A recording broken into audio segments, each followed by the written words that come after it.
காலை வேளையிலே ஆண்டவர் நமக்கு தருகிற வார்த்தை சங்கீதம் 55வது அதிகாரம் 22வது வசனம். கர்த்தர் மேல் உன் பாரத்தை வைத்து விடு, அவர் உன்னை ஆதரிப்பார், நீதிமானை ஒருபோதும் தள்ளாட விட்டார். நம்ம எல்லாருக்கும் வேதத்துல பிடித்த ஒரு வார்த்தை சங்கீதம் 55:22 தான். கர்த்தர் மேல் உன் பாரத்தை வைத்து விடு. எல்லாருக்கும் இந்த வார்த்தை நல்ல மனப்பாடமாய் தெரியும். ஆனால் இந்த வார்த்தையில சொல்லப்பட்ட காரியங்களின்படி நாம் செய்கிறோமா என்பதை இந்த காலைவெளியில சிந்தித்து பார்க்கணும். உலகத்தின் பாரங்கள், கவலைகள் நம்மளை நெருக்குகிறதான நேரங்களிலே அவர் மேல் நம்முடைய பாரத்தை வைக்கிறோமா? வைத்து விடுகிறவர்களா இருக்கிறோமா? அவர் என்னை ஆதரிப்பார், அவர் என்னை ஒருபோதும் தள்ளாட விடவே மாட்டார் என்கிற நம்பிக்கையிலே பெறுகிறவர்களாய் இருக்கிறோமா என்பதை இந்த காலைவெளியில சிந்தித்து பார்க்க வேண்டும். வேதத்திலே வாசிக்கிறோம், அவர் உங்களை விசாரிக்கிறவர் ஆனபடியால் உங்கள் கவலைகள் எல்லாம் அவர் மேல் வைத்து விடு. இங்க அவர் மேல் உன் பாரத்தை வைத்து விடு என்று தாவீது சொல்லுகிறார். இந்த காலை வேளையிலே நம்முடைய பாரங்களை ஆண்டவருடைய சமூகத்துல வைக்கிறோமா, அல்லது உலக மனிதர்களிடையே போய் சொல்லுகிறவர்களாய், வேதனைப்பட்டு கலங்குகிறவர்களாய் காணப்படுகிறோமா என்பதை இன்று சிந்தித்து பார்க்க வேண்டும். அன்பான தேவ பிள்ளையே, நமக்கு நம்முடைய காரியங்களை விசாரிக்க, நம்முடைய பாரங்களை நமக்காக ஏற்றுக்கொண்டு நம்முடைய துக்கங்களை சுமந்து தீர்த்த ஒரே தெய்வம் உண்டு. அவர்தான் நம்முடைய ஆண்டவராய் இயேசு கிறிஸ்து. அவருடைய சமூகத்திலே நம்முடைய பாரத்தை இந்த காலை வேளையில இறக்கி வைக்கும் போது நமக்கு நித்திய மீட்பு, சந்தோஷம், சமாதானத்தை அவர் நிச்சயமாய் நமக்கு தருவார். அவர் நம்மை ஒருபோது தள்ளாடும் விடவே மாட்டார். அவர் நம்மை ஆதரிக்கிற தெய்வமாய் காணப்படுகிறார். பிரியமானவர்களே, இந்த காலை வேளையிலே நாம் வேதத்திலே இந்த நாளுக்குரிய தியானத்திலே நாம் பார்க்கும்போது, இந்த நாளுக்குரிய வேத வாசிப்பு பகுதி யாத்திராகமம் 5வது அதிகாரம், சங்கீதம் 55வது அதிகாரம். இதிலே யாத்திராகமம் 5வது அதிகாரத்திலே நாம் அதை வாசிக்கிறதான வேளையிலே இஸ்ரவேல் ஜனங்கள் அவர்கள் கூக்குரல் இடுகிறார்கள். அடிமைத்தனத்திலிருந்து ஆண்டவரை நோக்கி கூப்பிடுகிற அந்த முறையிடுதலின் சத்தத்தை ஆண்டவர் கேட்கிறார். மோசே, ஆரோன் என்பவர்களை பார்வோனுடைய அரண்மனைக்கு அனுப்புகிறார். மோசே போய் சொல்லுகிறார் பார்வோனிடத்திலே, எங்கள் ஜனங்களை நீங்க அனுப்பிவிடணும். 3 நாள் பிரயாண தூரமாய் அவர்கள் போய் ஆண்டவரை ஆராதிக்க வேண்டும். அதற்கு நீர் எங்களுடைய ஜனங்களை அனுப்ப வேண்டும் என்று சொல்லுகிறார். மன தெய்வ பிள்ளை, அவ்வளவுதான். ஆண்டவரை ஆராதிக்கணும், ஆண்டவரை துதிக்கணும், ஆண்டவரை மகிமைப்படுத்தணும். இந்த ஒரு வார்த்தை சொன்ன மாத்திரத்திலே அவங்களுடைய வாழ்விலே இருந்த பிரச்சனைகளும் போராட்டங்களும் இன்னும் அதிகமாக பெருகினது. இந்த காலை வேளையிலே இன்றைக்கு நாம் கற்றுக்கொள்கிறது அதுதான். ஆண்டவரை எந்த மனிதன், எந்த ஒரு யாராயிலும் ஆண்டவரை தேட வேண்டும் என்கிற வாஞ்சையோடு அவருடைய சமூகத்திலே நெருங்கி சேருகிறார்களோ, அவருடைய வாழ்விலே போராட்டங்கள், பிரச்சனைகள் அதிகரிக்கும். பிசாசு ஏன்னா அவனுக்குள்ளே இருக்கும்போது அவன் அவங்களை டிஸ்டர்ப் பண்ண மாட்டான். ஏன்னா அவனுடைய ராஜ்யத்துக்குள்ளாய் அவர்கள் இருக்கிறார்கள், ஆண்டவரை தேடல, உலகத்துக்காக வாழுகிறார்கள். அவன் அவங்களை டிஸ்டர்ப் பண்ண மாட்டான். ஆனா எந்த மனிதன் அந்த அந்த பிசாசின் ராஜ்யத்திலிருந்து ஆண்டவருடைய ராஜ்யத்துக்கு தன்னை அர்ப்பணிக்கிறானோ, நான் வாழணும், ஆண்டவருக்காக நிற்கணும், ஜெபிக்கணும், வேத வாசிக்கணும், ஆண்டவருடைய காரியங்களில் நான் பெருகணும்னு சொல்லி எந்த மனிதன் ஆசைப்படுகிறானோ அந்த மனிதனை பிசாசு அவன் சும்மா விடுகிறதே இல்லை. பிரியமானவர்களே, அவன் என்ன செய்வானா, அவர்கள் மேல போராட்டங்களையும் பிரச்சனைகளையும் கொண்டு வந்து அவர்களை ஒடுக்குகிறவனாய் காணப்படுவான். இந்த மோசேயும் ஆரோனும் பார்வோனுடைய சமூகத்துல போய் சொல்றாங்க, எங்க ஜனங்களை நீங்க ஆராதிக்க அனுப்பணும், கண்டிப்பா அனுப்பணும். நாங்க எங்களை இஸ்ரவேலின் தேவனாகிய கர்த்தரை நோக்கி ஆராதிக்கணும். அந்த சொல்லுகிற அந்த வார்த்தையை கேட்ட மாத்திரத்துல பார்வோன் இந்த ஜனங்களை மிகவும் கொடுமைப்படுத்துகிறார். முன்பு அவர்கள்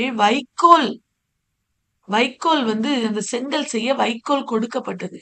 இப்பொழுது நீங்க வைக்கோலை கொடுக்க வேண்டாம், அவர்களே அந்த செங்கல் செய்வதற்கு ஏற்ற பொருட்களை அவர்கள் போய் எவ்வளவு பிரயாணம் போனாலும் போய் அவர்கள் என்ன செய்யணும், அதை சேகரிக்கணும். கடினமான பாரத்தை சுமத்துகிறார். உடைய ஜீவனை கசப்பாக்குகிறார். உடைய வேலை அளவு குறையல. பாருங்க, குற்றம் அவர்கள் மேல சுமத்தப்பட்டது, அடித்தார்கள் என்று சொல்லி பார்க்கிறோம். பாருங்க, செங்கல் செய்யும்படி சொல்லுங்கள், ஒன்று குறைக்காதுங்க. அவங்களுக்கு எதையும் நீங்க அவங்க மேல கரிசனையெல்லாம் இருக்காதுங்க. அவங்க சோப்பெல்லாம் இருக்கிறாங்களாம். நாங்க தேவனுக்கு பலியிடுவோம் என்று அவர்கள் கூக்குரலிடுகிறார். இதனால அதிக வேலையை சுமத்துங்கள். அவர்கள் கஷ்டப்படட்டும். அவர்கள் அவர்களுடைய வீண் வார்த்தைகளுக்கு அவர்கள் செவி கொடுக்க விடாதிருங்கள் என்று சொல்லி கட்டளையிடுகிறார். பாருங்க, இந்த ஜனங்கள் வைக்கோலுக்காக அலைந்து திரிகிறார்கள். பாருங்க, மிகவும் கஷ்டம். வைக்கோலை சேகரிக்க சிதறி போனார்களாம். ஒவ்வொரு நாளும் முன்பு எப்படி அவங்களுக்கு ஒரு இவ்வளவு வேலை செய்யணும்னு சொல்லி சொல்லப்பட்டதோ அதே வேலையை தான் இப்பவும் சொல்றாங்க. முன்பு வைக்கோல் கொடுத்திருந்தாங்க, இப்ப வைக்கோலும் கொடுக்கல. ஆனா அதே வேலையை செய்யணும்னு சொல்லி துரிதப்படுத்தினார்களாம். ஆண்டவரை தேடணுங்கிறாங்க. ஆண்டவரை அவங்க மனசுல நினைச்ச எந்த காரியமும் அவங்க நினைக்க கூடாது. ஆண்டவரை தேடணும், வேத வாசிக்கணும், ஜெபிக்கணும், ஆண்டவரோடு இணையணுங்கிற அந்த ஆண்டவரோடு வாழுகிற அந்த சிந்தனையே உடைய மைண்ட்ல இருந்து தூரப்படுத்தணும். அதற்கு என்னென்ன காரியங்கள் உண்டோ அத்தனையும் அவர்களுக்கு நீங்க செய்யுங்க சொல்லி அவன் சொல்கிறார். அன்பான தேவ பிள்ளையே, ஆண்டவரோடு நாம் நெருங்கி சேருகிறதான வேளையிலே பிசாசு நம்முடைய வாழ்வில் இப்படிப்பட்டதான போராட்டங்களை அனுமதிப்பான்.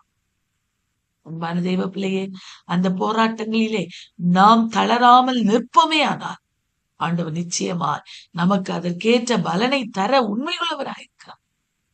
பாருங்க, அடித்தார்கள் என்று சொல்லி பார்க்கிறோம். அவர்களை அடித்தார்கள்.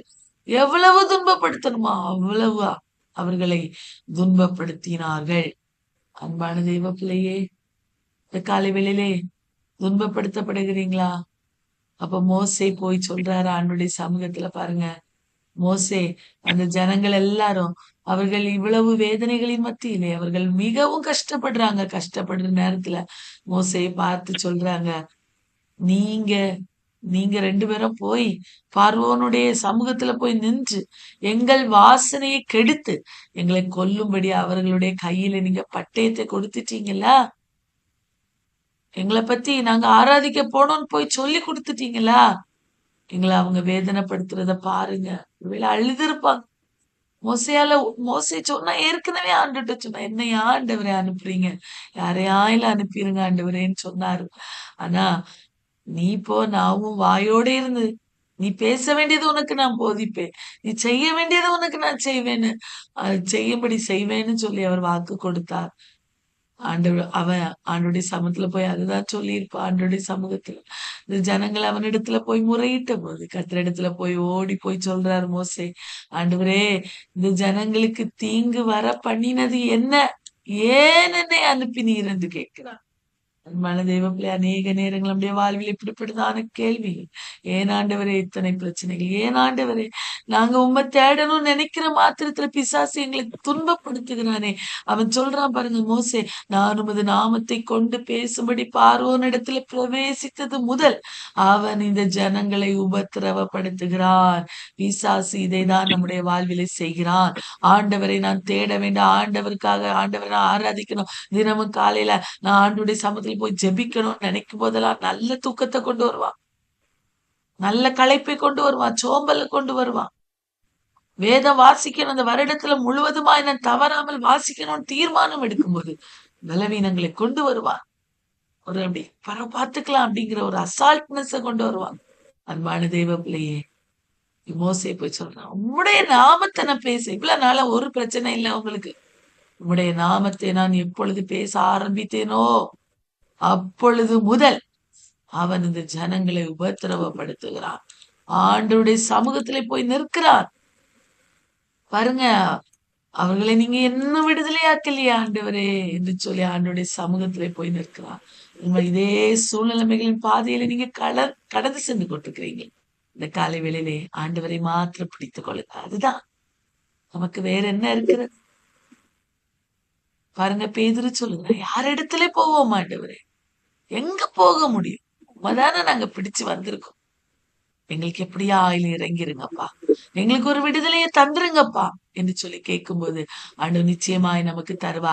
சங்கீதம் 55வது அதிகாரத்துல சங்கீதக்காரனாகிய தாவீதனுடைய நிலைமை அப்படிதான். அவன் சொல்றா பாருங்க, சங்கீதம் 55, என் இருதயம் என் உள்ளத்தில் நடுங்குகிறது, பயம் என்னை சூழ்ந்திருக்கிறது சொல்லுகிறா. பயமும் நடுக்கமும் என்னை பிடித்தது, அருக்களிப்பு என்னை மூடிற்று. அன்பான தேவ பிள்ளையே, வியாகுலப்படுகிறேன், இருதயம் எனக்குள் வியாகுலப்படுகிறது. மரணத்தில் என் மேல் விழுந்தது ஏதோ ஒரு பாரம் என்னை அழுத்துகிறது இந்த உலகத்திலே. நான் ஆண்டவருக்காக தான் இருக்கிறேன், ஆனா என் வாழ்விலே போராட்டங்கள் மிகுதியா இருக்கிறது. அப்போ நம்ம கூட சில நேரங்களில போராட்டங்கள், பிரச்சனைகள் நம்முடைய வாழ்விலே வருகிற போது, அன்பான தேவ பிள்ளைகளே, நீங்க நேரங்களில நாம் சொல்லுகிறேன், எனக்கு ஒரு புறாவை போல ஒரு சிறகு இருந்தால் நான் பறந்து போய் இளைப்பாறுவேன், எங்கேயாவது நான் போயிருவேனே. எனக்கு அந்த இளைப்பாறுதல் கிடைக்கணும் என தூரத்துல அலைந்து வனாந்திரத்துல தங்கி இருப்பேனே.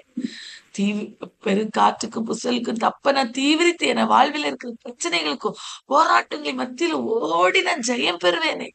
எனக்கு ஒரு விடுதலை கிடைக்குமேன்னு நம்ம புலம்புகிறோம் அல்லவா? சங்கீதக்காரனாகிய தாவீதும் அதைதான் சொல்லுகிறான், புலம்புகிறான் ஆண்டுடைய பாதத்துல. ஆண்டவரே, என்ன நிந்தித்தவன் சத்ரு அல்ல, இப்படி இருந்தால் சகிப்பேன். என் கூட இருக்கிறவன், என் கூட என்னுடைய நண்பர், என்னுடைய சிநேகிதன், என்னோடு இருக்கிறவர்கள் என்னை பகைக்கிறார்கள் ஆண்டவரே. நான் என்ன செய்வேன் ஆண்டவரே? அவனுடைய சமூகத்தில் போய் போராடுகிறான். எனக்கு சமமான மனுஷன், என்ன போல இருக்கிற மனுஷன் எனக்கு விரோதமா நிற்கிற ஆண்டவரே அப்படின்னு சொல்லி அவனுடைய சமூகத்தன்னுடைய புலம்பலை தெரிவிக்கிறான். அன்பான தேவ பிள்ளையே, பாருங்க, அடுத்து சொல்ற, நான் யாரு இவங்க அவனுக்கு விரோதமா சேர்ந்து ஆலயத்துக்கு போனவங்க விசுவாசி, ஆண்டவரை தேடுகிற பிள்ளைங்கதான் அவனுக்கு விரோதமா இருப்பார்கள். இன்றைக்கு நம்முடைய வாழ்வில் எப்படிப்பட்ட சூழ்நிலைகள் இருக்கலாம். ஆனா தாவீது சொல்லுகிறான், நானோ தேவனை நோக்கி கூப்பிடுவேன், கர்த்தர் என்னை ரட்சிப்பார். இந்த விசுவாசம் இருக்கிறதா? எனக்கு எத்தனை போராட்டங்கள் இருக்கட்டும், பிரச்சனைகள் இருக்கட்டும், என் ஆண்டவரை நோக்கி நான் கூப்பிடுவேன். அந்தி சந்தி மதியான வேளைகளில் நான் தியானம் பண்ணி முறையிடுவேன், அவர் என் சத்தத்தை கேட்பார். முறையிடுகிறோமா? காலை, மதியம், இரவு, சாயங்காலம் வேளைகளில ஆண்டவரை நோக்கி கூப்பிடுகிறோமா? அடுத்து சொல்றாரு பாருங்க, கர்த்தர் மேல் உன் பாரத்தை வைத்து விடு. நான் கூப்பிடுவேன். என் வாழ்வில எவ்வளவு பிரச்சனைகள் இருந்தாலும், போராட்டங்களில் இருந்தாலும், நான் என் ஆண்டவரை மாத்திரம் நான் விட மாட்டேன், அவரை கூப்பிடுவேன். அவர் மேல் என் பாரத்தை வைத்து விடுவேன். அவர் என்னை ஆதரிப்பார், அவர் என்னை ஒருபோதும் தள்ளாட மாட்டார், தள்ளாட விட மாட்டார் என்கிற நம்பிக்கையில பெறுகிறவனாயிருந்தா இன்னைக்கு அதே தாவீது சொல்லுகிறார், கர்த்தர் மேல் உன்னுடைய பாரத்தை வைத்து விடு, அவர் உன்னை ஆதரிப்பார். உனக்கு எப்பேற்பட்ட சூழ்நிலைமைகளை வழியா நீ கடந்து சென்றாலும் கர்த்தர் மேல் உன் பாரத்தை வைத்து விடு, அவர் உன்னை ஆதரிப்பார், அவர் உன்னை ஒருபோதும் தள்ளாட விட மாட்டார் என்று அவன் நம்மை பார்த்து சொல்லுகிற காலைவெளியில ஆண்டவர் அதுதான் சொல்லுகிறார். அவர் மேல், என் மேல உன் பாரத்தை வச்சிரு, நான் உன்னை ஆதரிப்பேன், நான் உன்னை தள்ளாட விட மாட்டேன் என்று வாக்கு கொடுக்கிறார். அந்த தெய்வ நிச்சயமாய் நம்முடைய வாழ்விலே பெரிய காரியங்களை செய்து நம்மை ஆசீர்வதிப்பா.